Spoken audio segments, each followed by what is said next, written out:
Coming up on Locked On Dodgers, no game for the Dodgers, so that means mailbag episode. We take on your questions, a lot about the trade deadline, a few about Ohtani, a few about Bobby Miller, and what else the Dodgers can do to improve the team. So that's what's on tap. So make sure to keep it Locked On Dodgers. You are Locked On Dodgers, your daily Los Angeles Dodgers podcast. Part of the Locked On Podcast Network, your team every day.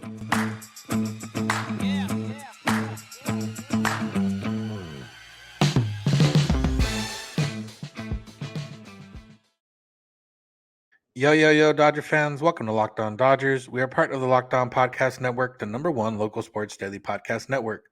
Locked On, your team every day. Download the Game Time app and create an account and use code LOCKEDONMLB for $20 off your first purchase. Last minute tickets, lowest price guaranteed. This is the daily podcast covering the Los Angeles Dodgers, bringing you the smart fans' perspective on our boys in blue. You can find us wherever you find podcasts and on YouTube if you search Locked On Dodgers. And if you want to become a part of the everydayers and never miss a day, because we're not going to miss a day, all you got to do is subscribe in each of those places, and that'll help you out, make it a little bit easier. It'll get sent directly to your phone or downloaded directly to your phone, however you have it set up, and you can listen to us every single weekday morning, which is when we're here for you. By when we're here for you, I mean me, Vince Samperio. That's my co-host, Jeff Snider, and we're both lifelong Dodger fans that have spent time covering the team. We've been in the locker room, been in the clubhouse, been to spring training. We've been all over the country watching the Dodgers, and I've even been out of the country to watch the Dodgers. So safe to say our lives are surrounded by the Dodgers to a certain extent. And that's why we try to bring you the smart fans perspective on these boys in blue that we are so passionate about every weekday morning. And today, Dodgers didn't play last night, and it's not Jeff's birthday right now as you're recording, but as you're listening to this, it is Jeff's birthday. So, Jeff, happy birthday.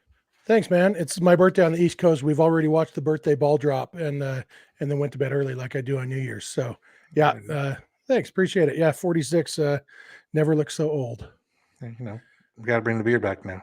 Hey, speaking of looking old, I was just going to say, I officially didn't get the job that I had to shave for when I was going for it. Got a different job instead, but now I might grow the beard back. My sister is heartbroken that I might grow the beard back, but I might have to get a little Just for Men or something if I do grow it back, because it's a little more gray than I'm comfortable with. There we go. Bearded Boys will be back.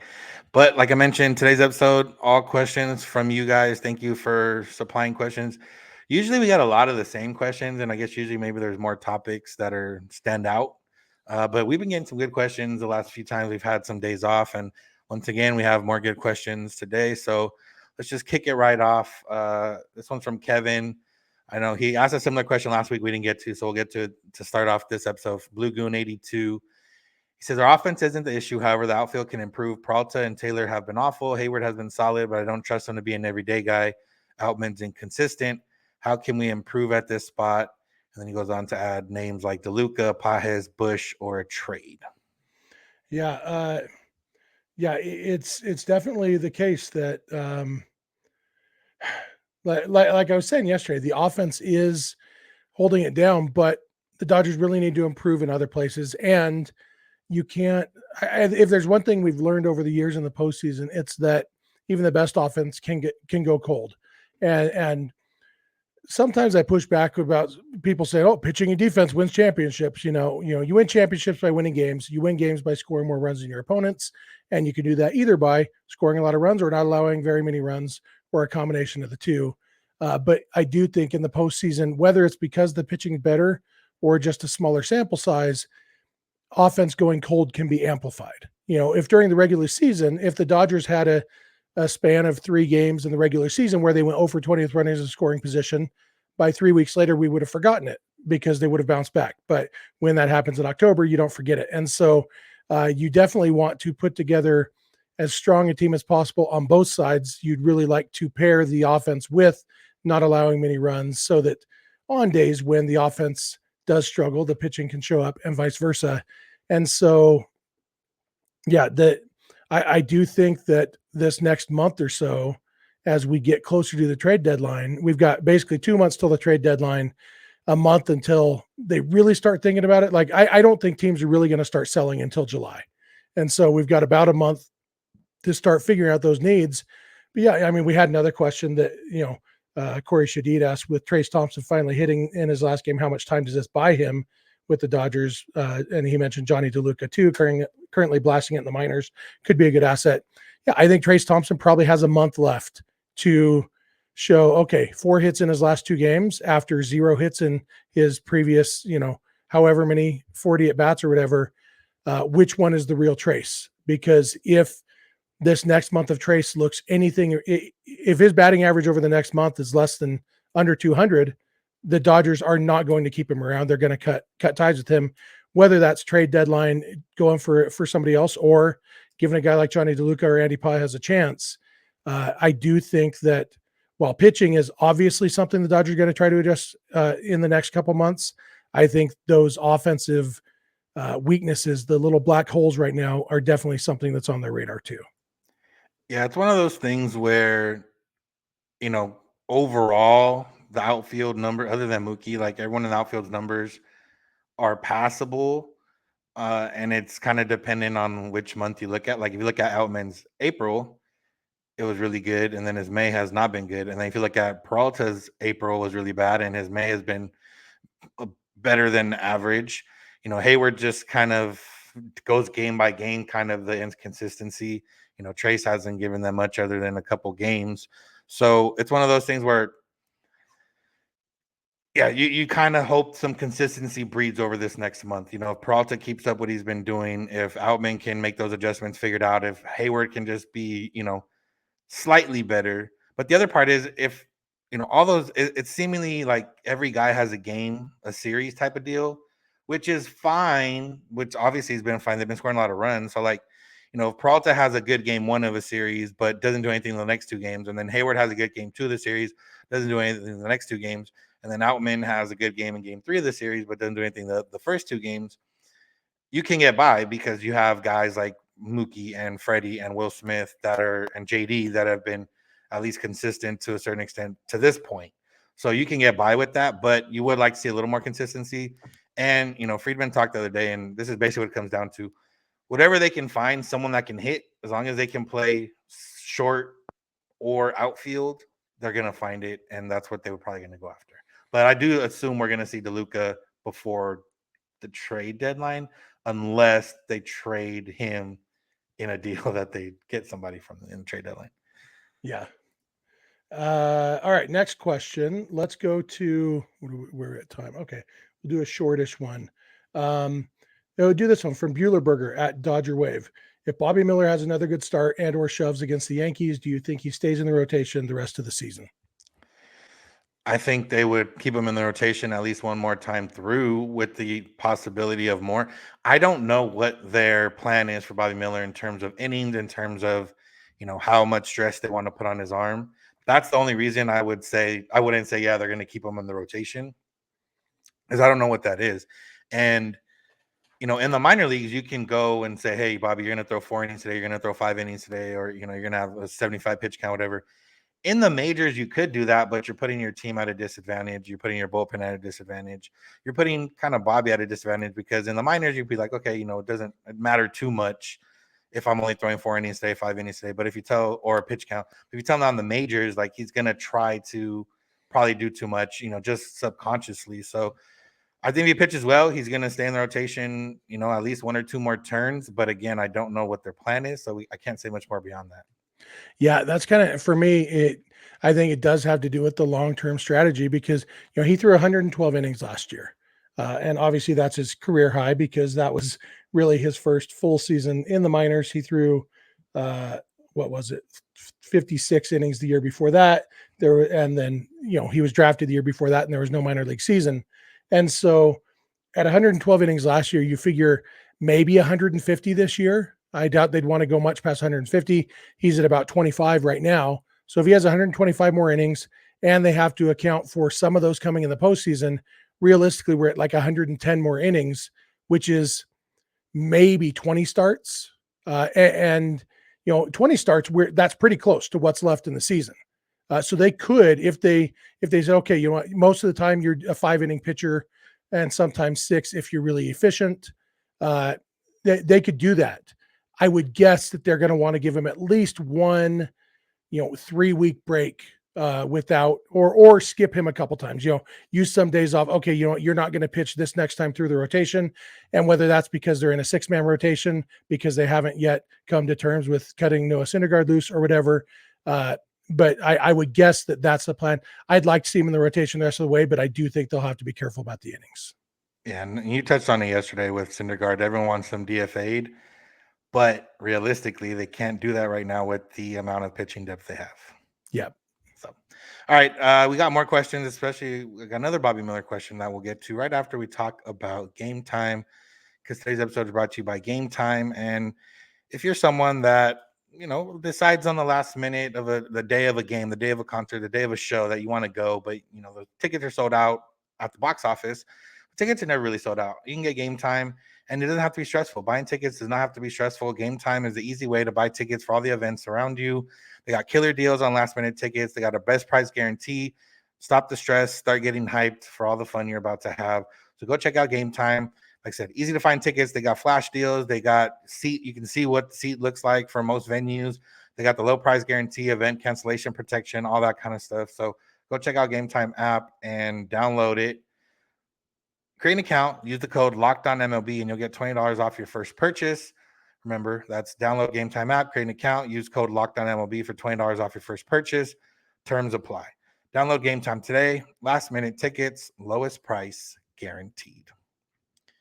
Thank you for making Locked On Dodgers your first listen of the day every single weekday morning. If you want to become a part of the everydayers, all you have to do is listen every day, which is when we're here for you, Monday through Friday for about 30 minutes. You can find us where you find podcasts and on YouTube. You can also find us on SiriusXM or the SXM app if you search Locked On Dodgers, which is how you can listen to any Dodger game. SiriusXM, SXM app, search Dodgers. You can get the home broadcast for any game if you can't watch. So go check that out. All right, let's hop right back into these questions, and we'll stay on the Bobby Miller topic. We'll take a question from Danny at ITFDB626. He says, would you do a Braves-like extension for Bobby Miller soon? Yeah, I think Miller's one. The Braves' approach to extensions is really intriguing to me, because even at the discounted rates they're getting, like obviously Ozzie Albies discounted rate, okay, I'd send anybody to that much. Ozzie Albies literally took 20% of what he could have got on the open market when he hit free agency. So yeah, anybody at that rate, but even Acuna, that's a lot of money, and Olsen and Murphy and these other guys that have locked up, Strider, it's a lot of money that they're paying these guys. And when the younger you are, I always think of what was that guy's name for the Astros? Jonathan Singleton, who the Astros locked up to this big long-term contract, and then he played 10 games in the majors and was terrible. And and obviously the Astros turned out okay, but the more young guys you lock up to contracts, the more chance you have of paying money to deadweight, to guys who don't make it, who aren't as good as you thought they were going to be, whatever it is. Over the weekend, Keibert Ruiz looked like Babe Ruth against the Dodgers, but overall, he this year hasn't actually hit very well. And the Nationals locked him up to a long-term contract before the season started. And, so with pitchers, a guy like Bobby Miller, it's like, yeah, if he stays healthy, he seems like as close to a sure thing as there is, but that if he stays healthy is a big thing. And, it's just, I don't know. I have concerns about locking up too many guys like that. And look at the Padres, who are even more, because they're not even getting huge discounts on these guys. They're just locking everybody up for 20 years. And I don't know if they're just assuming that somebody else will pay for it down the road or whatever. But the Dodgers, I don't want them going too crazy with those kind of extensions, because if we look at right now, if the Dodgers had Cody Bellinger and Yasiel Puig still locked up to long extensions, they would probably not be as good a team as they are right now. And there's roster flexibility in addition to the money. And every guy who you lock up who doesn't make it, if he's healthy, he's taking up a roster spot. And that's something to think about. So this specific question, yes, for Bobby Miller, I'd like to, if it was at enough of a hometown discount, I'd love to see him locked up for a while. But overall, I would have concerns if I was a Braves fan just about the sheer number of contracts they're doing that way, if that makes sense. Yeah, I mean, Acuna would have looked bad if he didn't come back from injury, but now he's like MVP and making 15 mil and like 17 mil the next couple of years. So, it just depends. But if you're going specifically like Spencer Strider, that's the only starter they've locked up long term. It was 6 years, 75 mil. It only bought out 1 year of free agency with the option for his second year of free agency. So when you look at it that way, I don't really see a reason to have to lock up Bobby Miller. Like, even if like Julio, who has had, pretty much a great time so far in his pre-arbitration and arbitration years, he's not making back-breaking money to where you would like, okay, we need to lock him up. Now, Bobby Miller, if he does, then you're going to pay him a little bit more. But I think you're fine with taking that year by year. If you're going to sign a guy to an extension, I think it's got to buy out at least 2 free agent years. And for that, you're going to need to pay a little bit more money. So I don't see a reason to have to do it right now. Yeah, and that's the thing. Like, these kind of deals are for, I don't know if they're for teams like the Dodgers. The Dodgers, they print money, and obviously the luxury tax is a factor. But yeah, I mean, the Dodgers have Bobby Miller through at least 2028. And so, is there a need to lock him up? I don't know. Wait till 2026, and if he's won 2 Cy Young awards, then start talking about extensions or whatever. And obviously, the price goes up then. But they're the Dodgers. The actual dollar figures don't matter as much to a team like the Dodgers. Yeah. All right. We have a few questions about trade deadline, so I'll mention them, and we can just kind of talk through these next few ones. We got one from Michael at Whitman7. He says, biggest trade deadline need: starting pitching, bullpen, or lefty masher. Our buddy Kevin at Blue Goon 82 says, if we're Andrew Friedman for a day, what moves would you make to upgrade the remaining bad pieces that we're currently rostering? I guess that one's not trade deadline as much. But either way, we have one from Danny. Another one from Danny. Who would the Dodgers rather trade for, Dylan Cease or Shane Bieber? Also, would Jorge Soler be a good addition at the deadline, and how realistic would that be? Yeah, a lot of stuff there. Michael's we had another one, I think, from Joe Smith asking our deadline. Oh yeah, what was our deadline? Other than Ohtani, what's our dream acquisition at the trade deadline, and what would a package look like? So, yeah, a lot of stuff there. Michael's question, I think starting pitching and offense are both high. I don't think bullpen is going to be that high. I talked a little bit about that yesterday. We haven't really touched on the fact the Dodgers got Gus Varland back from the Brewers. He had been a Rule 5 pick of the Brewers, and he actually pitched really, really well for the Brewers until the one game he didn't. I think he had only allowed like 1 run in his first 13 innings or something. I'm making up numbers now, but I'm not too far off. And then he allowed like 1,000 runs in 1 inning to the Cardinals, and he got DFA'd. 1,000 is obviously an exaggeration, but not as much as you would think. I think it was 9 or 10 runs in 1 inning that he allowed. Got DFA'd, and because he'd been a Rule 5 pick, once he cleared waivers, nobody claimed him. The Brewers had to give him back to the Dodgers. So he's pitching in Oklahoma City now, and he definitely has stuff. He's a guy I could see helping in the bullpen. We talked yesterday about some of these guys that they have who could be bullpen pieces. And so I don't see the Dodgers trading for a big name reliever, but obviously if they see a reclamation project, they even traded for another 40-man roster guy whose name I don't remember. What was the guy's name they traded for today? Ricky Vanasco, who has good stuff, has been, mediocre in the minors, but has good stuff. So obviously they took a chance on a 40-man roster spot on him. And so they must see something in him, traded an actual prospect for him. So, I could see them making those kind of moves. I think, though, the offense and the starting pitching are where they are going to make a big splash. And we won't touch on Ohtani because we have an Ohtani question that we'll probably do in the next segment. But I don't know, Vince, do you have any other like specific guys that you're looking for? I mean, not other than the like ones that have been mentioned that we've already talked about, like, a Corbin Burns, Willy Adames package, would make sense, even though, as we talked about like before, like Willy Adames and Tim Anderson aren't having the greatest of seasons. I don't know if that makes them any cheaper or not. With Dylan Cease was a name mentioned. I think he still has 2 more years after this, so that would cost a little bit more for the White Sox. But if you can build a package, maybe Cease and Hendricks and Anderson, and you get a little bit of a discount for taking a couple more guys off their hands. Maybe, or it's more of a quantity over quality type of deal, which the Dodgers have done before and hasn't really hurt them. Shane Bieber is a guy that was mentioned today as somebody that they might get traded. Obviously, he'd be good for the Dodgers in the starting rotation, but again, I don't know. There's the National League, we talk about that every team was within like 5 games of a playoff spot. In the American League, it's probably like 10 to 12 teams that are all within 5 games of a playoff spot. We just don't know yet who's gonna really want to sell and who's not. And the teams that like are super out of it, like the A's and the Royals, they don't have anybody that would really help the Dodgers. Like at least the A's don't. The Royals might have somebody that helps them out, but probably more reliever than anything because their starters have been really bad, and I don't think they have any hitters that are not part of their young core. So I don't have anybody right now that's not out of the names we've already been talked about and mentioned. And it's somebody's probably going to emerge at some point over the next month or so. But like you said, I think it's starting pitching and it's a hitter.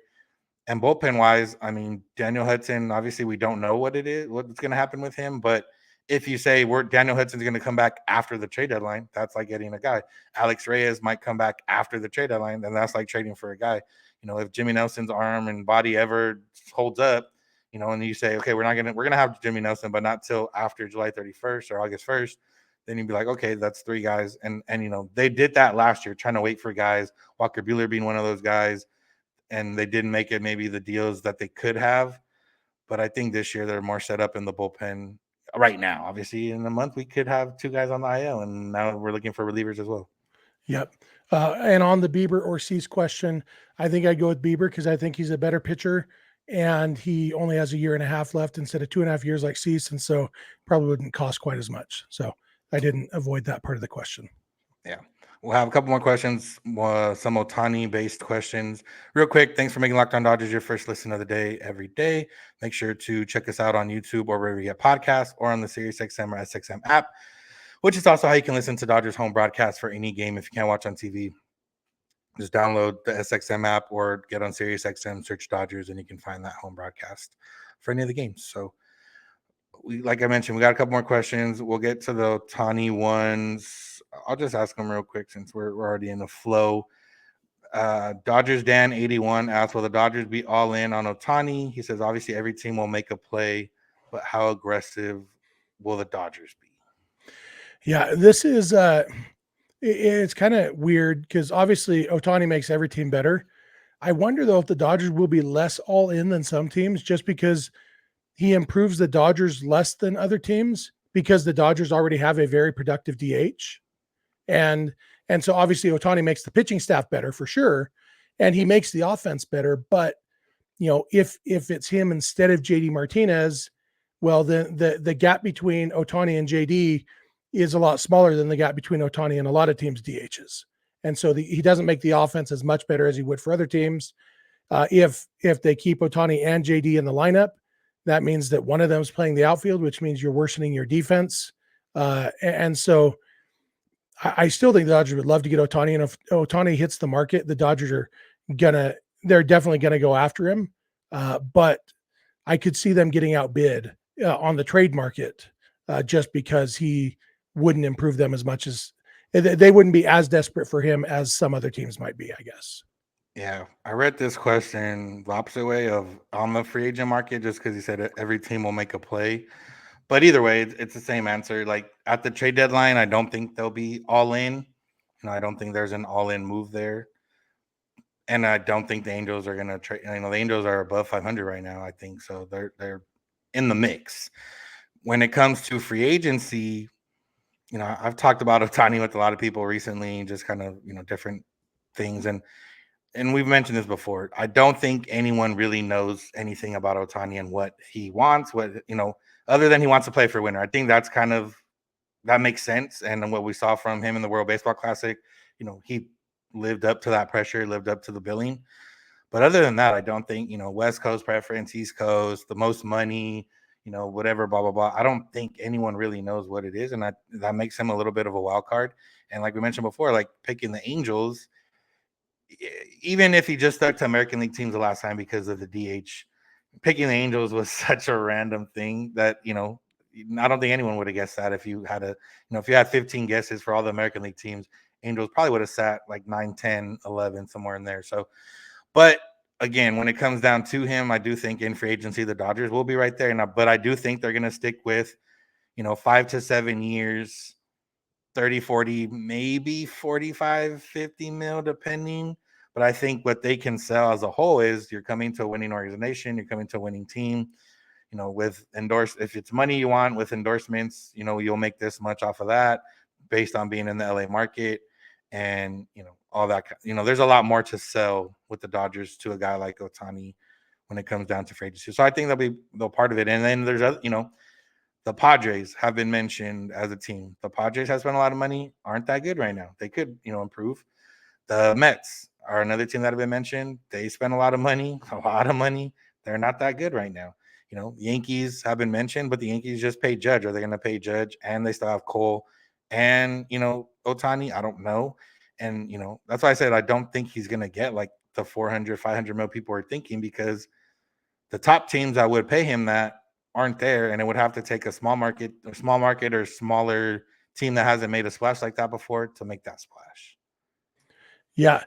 We actually got a DM from our buddy Pat Dwyer after we talked about Ohtani last week.